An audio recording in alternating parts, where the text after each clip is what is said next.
The Blue Jackets are not going to make the playoffs this season, and here's why. We're talking about that on today's Locked On Blue Jackets. You're Locked On Blue Jackets, your daily podcast on the Columbus Blue Jackets, part of the Locked On Podcast Network. Your team every day.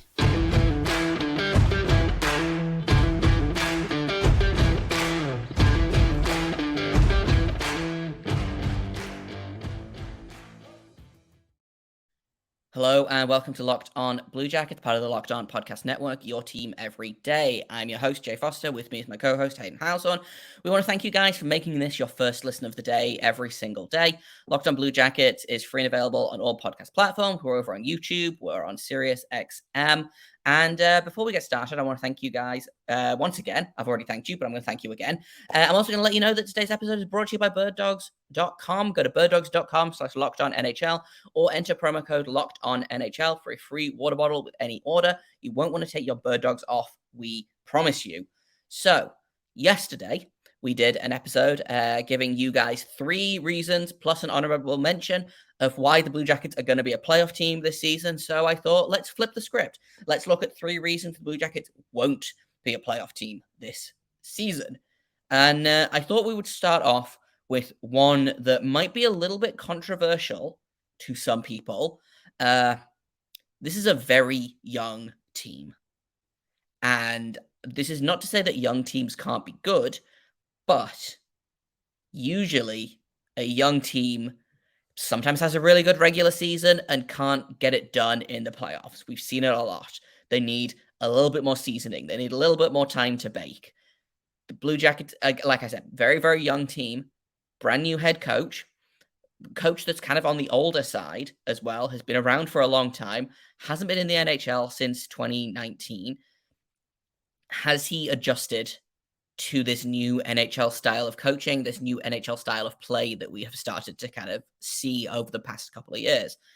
And so it's kind of 2 reasons in one, I guess, but very young team, new coach, old coach, or older coach. Sorry, Mike, I'm not calling you old necessarily. What do you think about that, Hayden? Do you think that having a young team is, because it's both a good thing and a bad thing, right? Yeah. Well, I mean, like we think it's actually more often than not a good thing, because I think we ended our episode yesterday, which for those who didn't tune in, first of all, we hate you. No, just kidding. We love you. We still love you. Don't hate you. Don't tell our listeners that we hate them. It just means that you don't think the Blue Jackets can make the playoffs. That's why you didn't tune in. But in the episode on why they can, Jay, we said that the youth is a big reason why. But the truth is, Mike Babcock is in the upper percentile in terms of NHL coach age. He's 60 years old, which I believe is one of 2 coaches in their 60s, Bruce Boudreau and Lindy Ruff. Oh, Boudreau's out right now. So he is one of the oldest coaches in the league. And it's obvious, Jay, like it didn't work out in Toronto. And that was a very similar structured team as what the Blue Jackets have now. That doesn't mean it's going to play out exactly the same way. It doesn't even necessarily mean, Babcock deserved to get fired in Toronto. Like we all know the expectation of that franchise is different than the expectation of the Blue Jackets. And I can't remember off the top of my head where Babcock had the Leafs at that time, but there was a GM change, so that didn't help against him. My point is this is definitely a concern. The fact that it is such a young team, the fact that it is such an old coach, this could go really badly, is our point here. And I think that's everybody will agree with that. And in fact, if you look at our community page, Jay, more than 50% of the people chose that bottom 2 category, which means that our listeners believe that the Blue Jackets do not have that good of a chance of making the playoffs. And this is a big reason why. Not a lot of teams in their first year with a coach do something like that. So, and Babcock hasn't won a playoff series in over a decade since he was with the Red Wings. So it's like, how much of Babcock's success is actually deserved to be attributed to him? That's been the biggest question since day one when the Jackets were in conversations of even hiring him. But the truth is it could be bad. It could be really bad.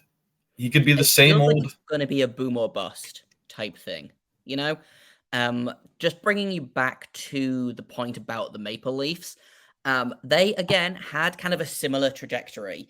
They obviously, in 2015-16, finished dead last in the league and got Austin Matthews for their troubles.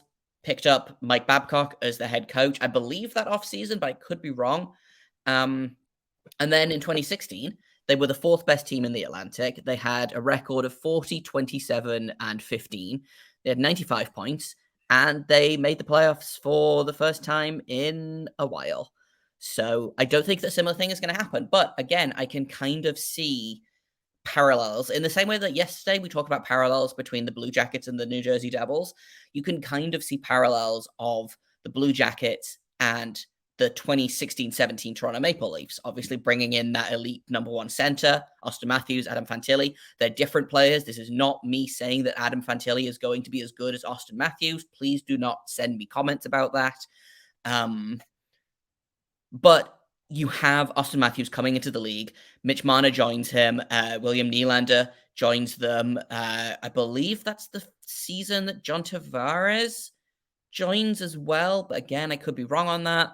What, 2016, 2017? Yeah, and then you have your core. There's your core forwards. Similar thing feels like it's happening in the Blue Jackets. You bring in Adam Fantilli. Kirill Marchenko got here last year. Ken Johnson got here last year. You have David Jiricek is going to be coming in. You have an opportunity to build a similar core. I don't think the Blue Jackets are going to be as good as the Maple Leafs were in that first Babcock season, but it could go right. It also could go, like you said, horribly, horribly wrong, because obviously we're doing reasons that they're not going to be a playoff team this season. And youth is a good thing, but it can also be a detriment. Yes. A lot of these players are in their first or second seasons in the league. This is their first or second time playing that full schedule. Obviously, the NCAA, I believe, plays about 50 games. I believe the CHL plays 60-ish in the regular season. Overseas, they play fewer than 82 games. The regular season is a slog. It is just awful. 82 games is so many games. That's tough when you're in your first and your second season and you haven't figured out the best way to do post-game recovery. You haven't figured out the best way to do pre-game meals or how to take it easy on some days. You haven't figured out a routine to get the best performance out of yourself.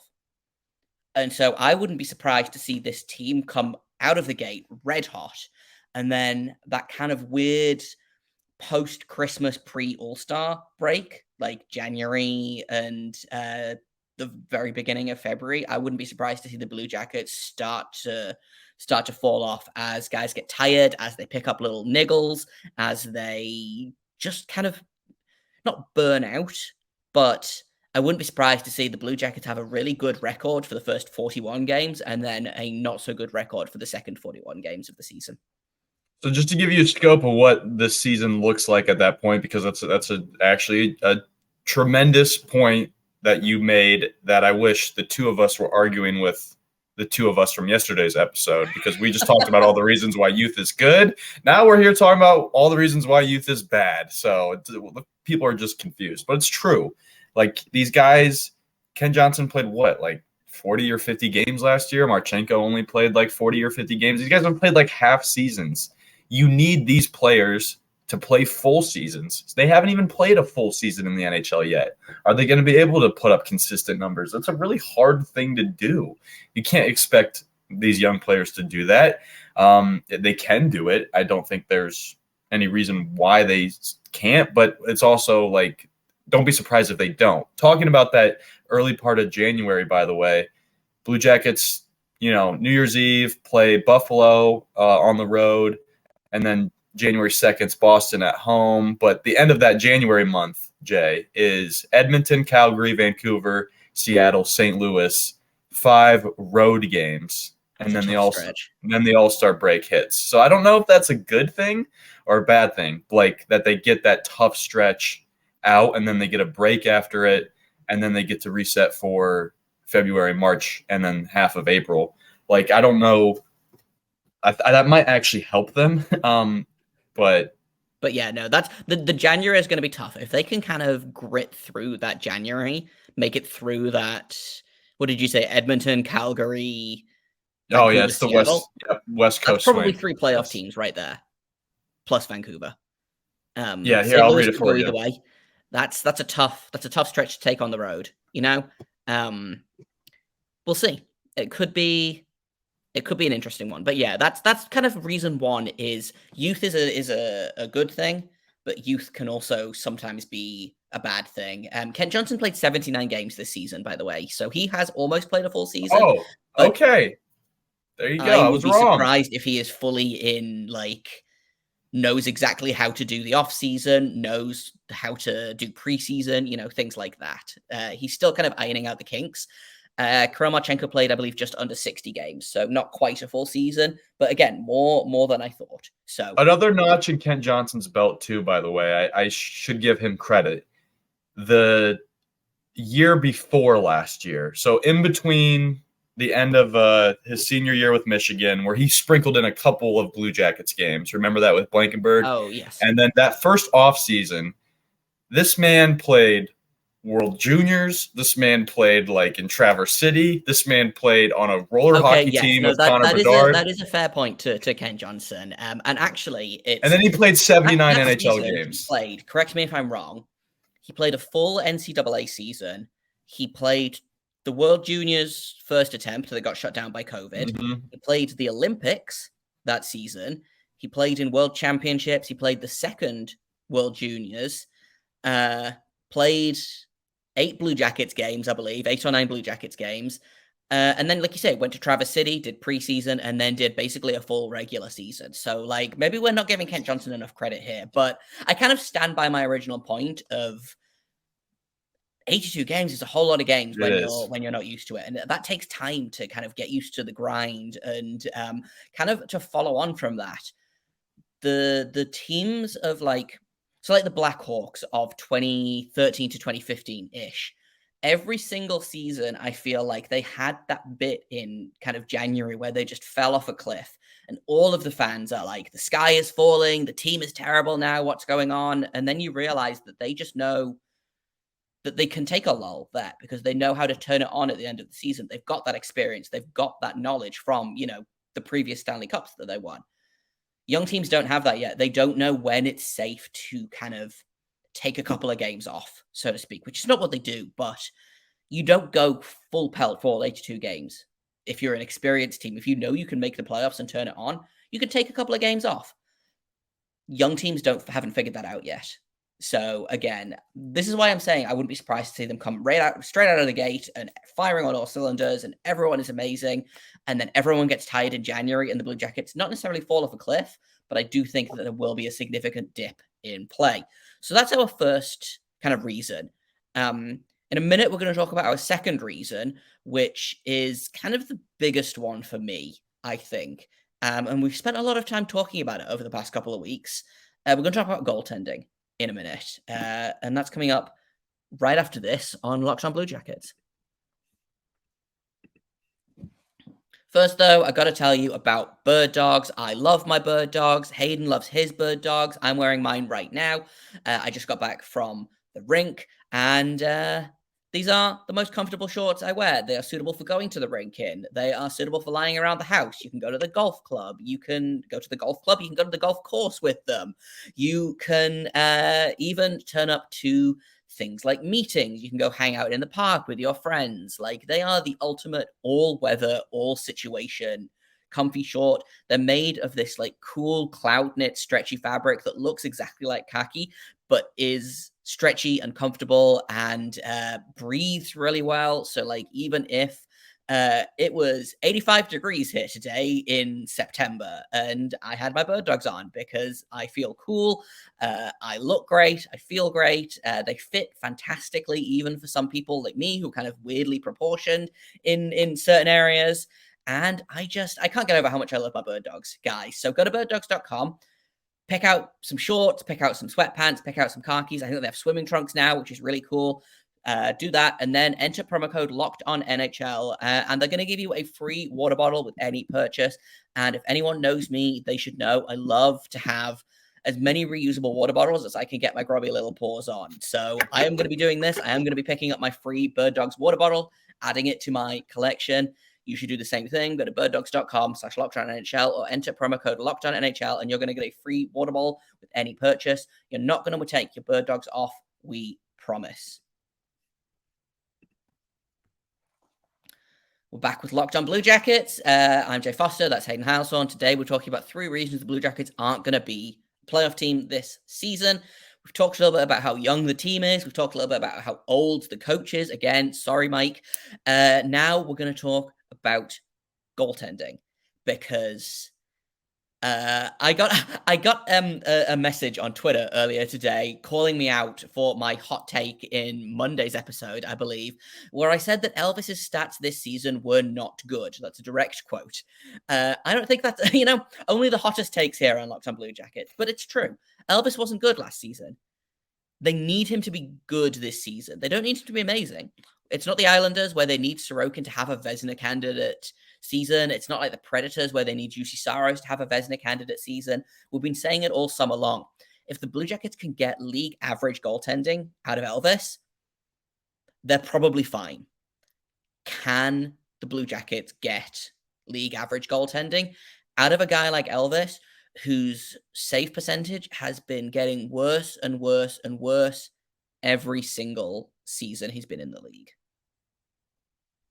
Yeah, I mean, that just goes to show the power of Elvis Merzlikins. Like, we're not wrong when we say this guy's an absolute rock star. If he's got people on Twitter DMing Jay saying he had good stats last year.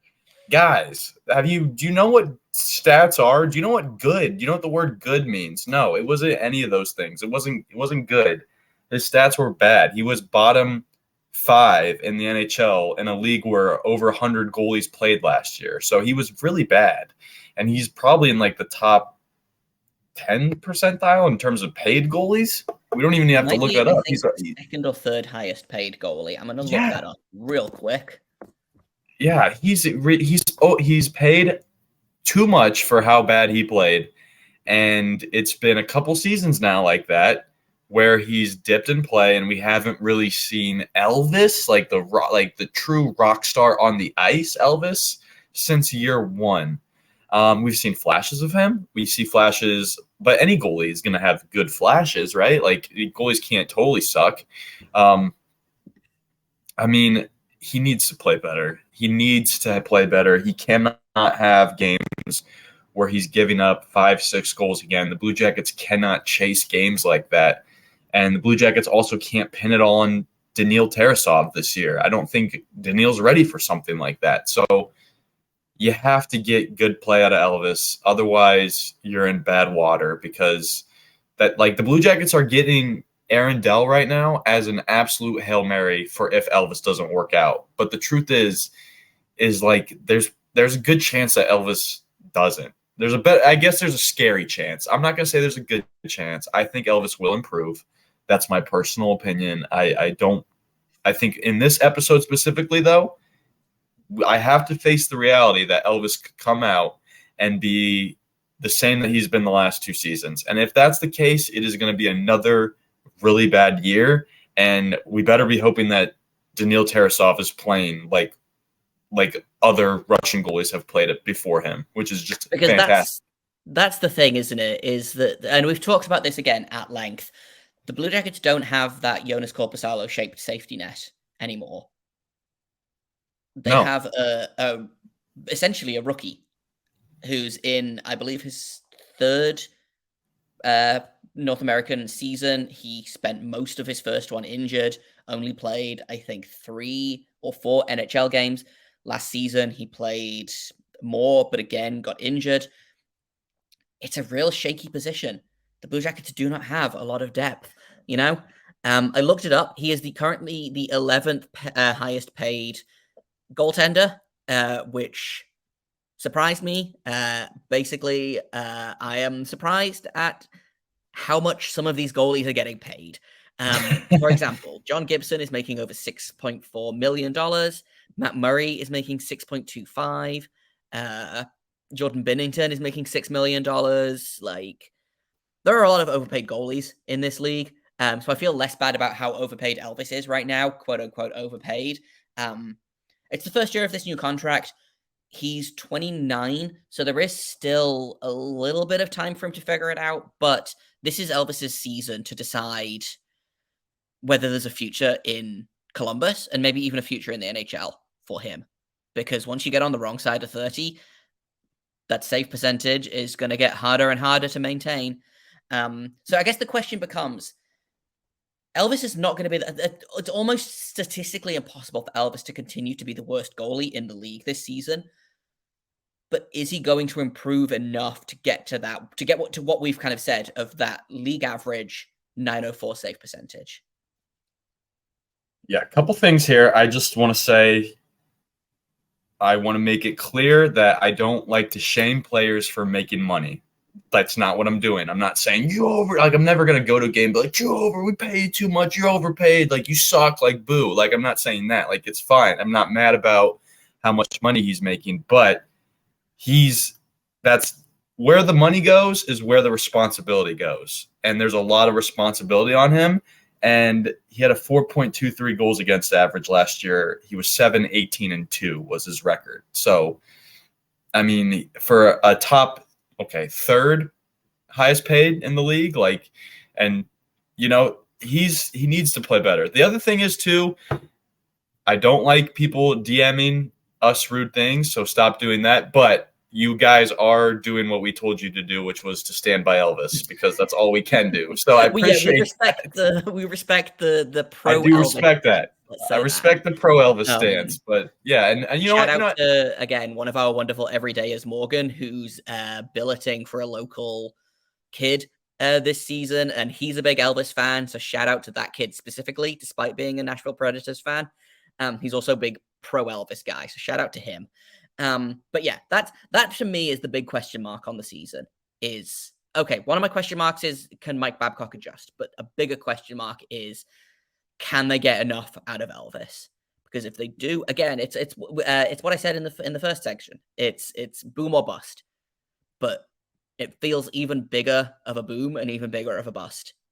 If Elvis is good, everything's going to be great. If Elvis is bad, we're probably looking at another early summer for these guys.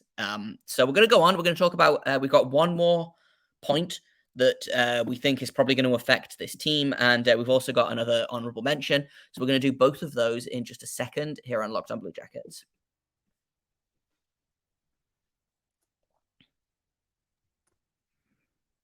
All right, we're back with Locked On Blue Jackets. I'm Jay Foster. That's Hayden Heilson. We're talking about reasons the Blue Jackets aren't going to be a playoff team this season. And the third one here is, again, I feel like we're doing a lot of things where yesterday we said, this is good and this is great. And today we're like, it's not good enough. It's crap. So I want to talk about center depth, because Adam Fantilli obviously is going to be that top center. Eventually, he might not be the 1C this season, but I think there's definitely a chance that he could be. And then you look at who's after that, and it looks a little bit thin. I think the Blue Jackets have a lot of very good middle six centers, but they don't really have a lot of elite centers. They have a lot of guys who can play top six center minutes, but maybe shouldn't. I'm thinking of for example, I don't think Jack Roslovic is a top six center. I don't think Boone Jenner should be in the top six at center. Kent Johnson, I think, is better as a winger. Who else am I missing? Cole Sillinger, I think, could be that second line C if he has a big bounce back year. But right now, it's not looking great for Cole Sillinger. So it's really, they've got Adam Fantilli and no one else, and he's 18 years old. It's a lot of pressure to put on this kid to be like, hey, you're the only real center we have. If you are not good at centering, we have a real problem, because no one else on this team is either. Yeah. I look at like the center depth from a few years ago, just like the 2019 season, and I think what were we running? We were running a lot of, Pierre-Luc Dubois, Alexander Wenberg, Nick Foligno, kind of as your top three like main centers there for a while. And I just wonder, are the Blue Jackets at that? Like, do I think three guys on the ice three guys at the center position could beat those three?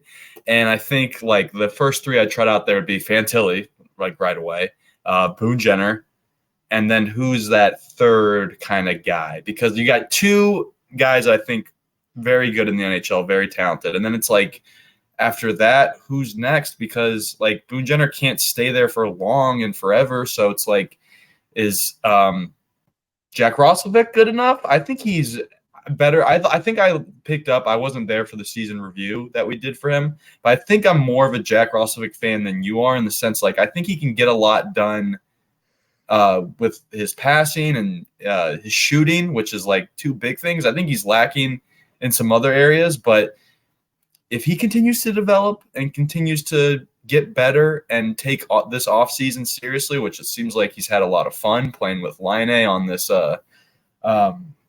Cap City Elite League thing he's gotten. I'm sure that's been some good work for him. But then like Cole Sillinger, like, can we get him in there? I don't know. I just try to compare the depth from a few years ago, and I'm like, it's just a lot of question marks because it's so young. It's so just these guys aren't in the same part of their career that Pierre-Luc Dubois, Nick Foligno, and Alexander Wenberg were in. Like, we knew who those players were. We don't know what Cole Sillinger is yet. We don't fully know what Jack Roslovic what he is yet. I don't even know if we know what Sean Corrali is yet sometimes. I think he's a great penalty killer, but there's definitely something I'd like the Blue Jackets maybe to unlock on his offensive game. I don't know where, but who knows? It's never too late to what's that old saying? Like, it's never too late for an old dog to learn a new trick or something. I don't know. That sounds so lame compared to how it actually goes. Literally the opposite of that, but I get what you're saying, and yeah, and kind of my point is not that the Blue Jackets don't have any centers. I just think that they have one good center who, again, we're trying to temper our expectations with Adam Fantilli, but the closer we get to the season, the less I'm able to temper these expectations, and then it feels like it's just a big drop-off in terms of quality after that. I think, like I said, I think Boone Jenner is better as a winger. I think Kent Johnson is better as a winger. There are guys coming up through the ranks. I think Luca Del Belbaluz is an option for second-line center when he's done developing. He's going to be in Cleveland this year, so we might get to see a guy like him take a couple of spins in the NHL. Like you said, Sean Corrali was fine in that fourth-line center spot. You can play a lot of guys on that third-line center. Dmitry Voronkov is another guy that's coming in. He can play a little bit of center. Patrick Laine can play center if you want him to, I guess. Maybe he's the second line center of the future. So there's a lot of options, with it. None of them fill me with a lot of hope, especially when you look at, for example, let's say Pittsburgh, who've had that kind of two-headed monster at center for the past 17 seasons. I don't look at Columbus and I'm like, yeah, we definitely have a Crosby and a Malkin, because we don't. Right. And defense wins you championships, which we talked about last episode. Centers also win you championships. And I don't know if the Blue Jackets quite have what it takes yet to be able to compete with the rest of the league. Yeah, I don't feel good about it either. I don't think the Blue Jackets have enough power centers, which is why I think the Ducks felt good about Leo Carlson, because, they kind of got that bigger body dude. I honestly think that's what it came down to, is they took the guy that was a little bit bigger. Adam Fantilli's big. He's 6'3", I think. So that's going to be nice. But outside of that, you need big, hefty centers, I feel like, to have long regular season success, to have deep playoff success. And I think you can get away with like a bunch of, small, scrappy guys like, like Braden Point. But does Braden Point even play center? I don't even know. Yes, I'm looking at it. Okay. That was a Hayden doesn't know. I know, you just kind of threw that out there with no. I know that was a big Hayden doesn't know puck moment. But yeah, no, it's a valid point of this might be a bit of a hot take. I don't know. I feel like the Blue Jackets are missing a Brandon Dubinsky, who was not a top 6 guy necessarily, but you could throw him out there and he would win that goddamn face-off if it killed him, you know? Mm-hmm. And he was a guy that could crash and bang and create some chaos. He could play kind of anywhere in the lineup, and Boone Jenner kind of is that a similar player. But I think Boone Jenner is better on the wing, and I would love to be able to move Boone Jenner to the wing permanently, because I think you'll see his game improve leaps and bounds there. I actually feel like Justin Danforth was kind of that. I mean, you were the same number. Yeah, Justin Danforth is a similar guy of wins a face-off and then gets the heck out of it, you know? Yeah. So that's kind of our three reasons. Oh, we have an honorable mention as well, which can this team stay healthy? This team has had I don't know of injuries. Yeah, and it's just guys that we keep relying on, and guys that when you think, can the Blue Jackets win a Stanley Cup, you think Zach Werenski, Patrick Laine, and it's like those guys also get hurt all the time, and they have lingering injuries, and it's not their fault, obviously, but it's been like... If Zach Werenski goes down early this season again, what does this team look like? You know? They're a little bit more stable on defense. Obviously, we talked about it yesterday, bringing in Proverson, as we like to call them on this show, Provorov and Severson. And so that's going to help. But if Johnny Gaudreau goes down with an injury early and is done for the season, if they lose Adam Fantilli to a freak injury early in the season, you know, the Blue Jackets need to stay healthy. Yeah. Because otherwise it's just going to be another brutal, disappointing season. And that's kind of a bummer note to end this episode on, but it's been kind of I was like, it's an honorable mention, but through, so I have something nice to say about these two episodes together, and maybe you'll agree with this, but I believe through this experiment of doing reasons why the Blue Jackets can versus why the Blue Jackets can't make the playoffs, and I think we both try to do the best job at being... Yeah, it's the name of it's Locked on Blue Jackets. We talk about the good, the bad, and the ugly, so we're covering it all. It was easier to talk about why the Blue Jackets can make the playoffs. It was easier to find reasons why they can versus why they can't, which is shocking to me, honestly. I thought I'd have... I'm unused to positivity from this fan base. Just to kind of quantify that, I feel like we could come up with more reasons why the Blue Jackets will be a playoff team. But I feel like the reasons that they won't be a playoff team that we came up with are probably bigger question marks, if that makes sense. I think goaltending is a bigger question mark. Goaltending, yeah. For example, the Metropolitan Division being kind of weird. Right. Yeah. No, the Metropolitan's going to be tough. We know that. And then, Elvis, we don't know what he's going to be. It could go either way. And every single shot at the beginning part of the season, I'm going to be holding my breath, being like, please don't go in. I just want him to start off the season good. I feel like if he has, I don't know if you feel like this, but I feel like if he just has a good start to the season, then maybe he'll just be like, he'll get all of his confidence back. That's just kind of how I don't know.